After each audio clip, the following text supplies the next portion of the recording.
Les 7 et 8 juillet, Alès était la capitale mondiale de la mobilité durable.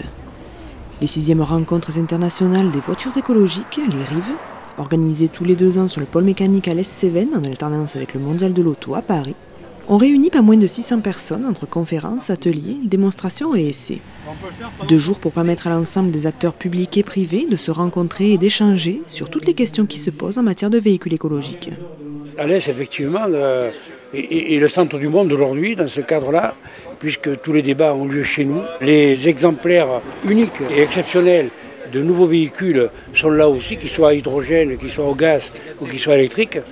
Et puis je crois que les conférences qui nourrissent ce congrès sont d'une haute qualité et les personnalités qui sont là aujourd'hui démontrent qu'on a avancé beaucoup et que beaucoup reste à faire, mais que le monde aujourd'hui est prêt à faire cet effort-là pour partir dans les économies d'énergie et les économies de CO2. Là où on a fait très fort cette année, c'est d'avoir le ministre de Hong Kong du développement durable qui se déplace à Alès avec 9 personnes, une délégation du Maroc qui est venue avec 3 personnes, dont le président de l'ADERE qui est l'équivalent du président de l'ADEME. Et puis nous avons une délégation africaine qui est venue parce que nous avons lancé le débat de la place de la voiture électrique dans les capitales africaines grâce au photovoltaïque. C'est un débat qui a été lancé hier à Alès.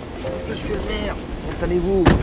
Sans oublier son Altesse Sérénissime, le prince Albert II de Monaco, qui ne rate jamais ce rendez-vous devenu incontournable. L'occasion quand même pour Alès Agglomération et la Fondation Prince Albert II de Monaco, dédiée à la protection de l'environnement et au développement durable, de signer une charte d'échange de bonnes pratiques.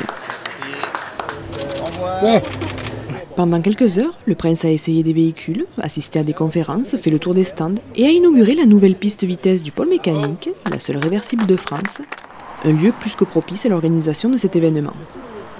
Le fait de faire ça sur le pôle mécanique est pour nous une opportunité formidable parce que les gens essayent des voitures. Et vous le savez, vous allez le voir, il y a même une voiture de course à l'hydrogène qui va rouler aujourd'hui à Alès pour la première fois en France.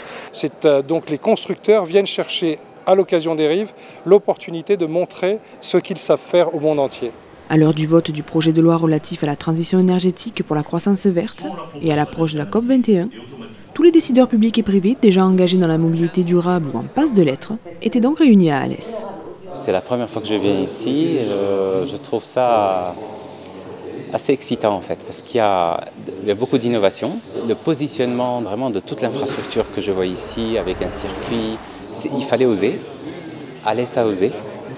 Et Alès aujourd'hui dispose d'un acquis qui est en fait un véritable atout pour l'avenir. Sur un sujet de la mobilité, qui est un vrai sujet de demain. Beaucoup de projets, je dirais, technologiques d'avenir, beaucoup de travail aujourd'hui avec les collectivités locales pour les accompagner sur le déploiement. Et puis, je dirais, pour finir sur Yves, écoutez, c'est une manifestation assez extraordinaire pour nous, mais je pense pour tous les gens qui ont souhaité y venir, parce qu'on y retrouve l'ensemble du parc, on y retrouve les nouveautés technologiques de ce qui peut se faire de mieux aujourd'hui en France et en Europe.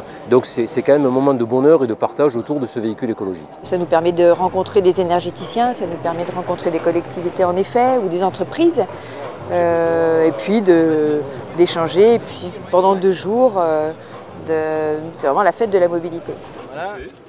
L'an prochain, ces rencontres internationales se dérouleront au Mondial de l'Auto, pour un retour à Alès en 2017, avec, c'est sûr, de nouvelles avancées.